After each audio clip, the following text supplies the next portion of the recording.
లు వచ్చి half spoon దీంతోనే మీరు పెట్టుకోండి. ఏ స్పూన్‌తో అయితే ఆ స్పూన్ హాఫ్ స్పూను. మెంతులు పావు, లవంగాలు 8, దాల్చిన చెక్క 2 ముక్కలు. ఇయేమో గసగసాలు. గసగసాలొచ్చి ఈ స్పూన్‌తోనే అర తీసుకోండి. యాలకులు 2 మొత్తం 9 రావాలి. 9 ఇవి ఉంటేనే పొడి బాగుంటుంది.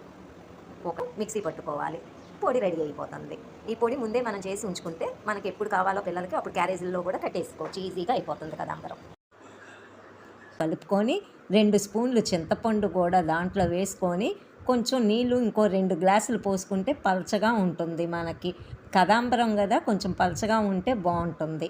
ఈ లోపల పక్కన మనం తాలింపుకి నూనె, నెయ్యి 2 కలుపుకొని ఆవాలు, పచ్చిశనగపప్పు, సాయి మినపప్పు, జీలకర్ర, వెల్లుల్లిపాయలు, కరివేపాకు, కొత్తిమీర, ఇంగువ కొంచెం వేసి దాంట్లో కలుపుకోవాలి.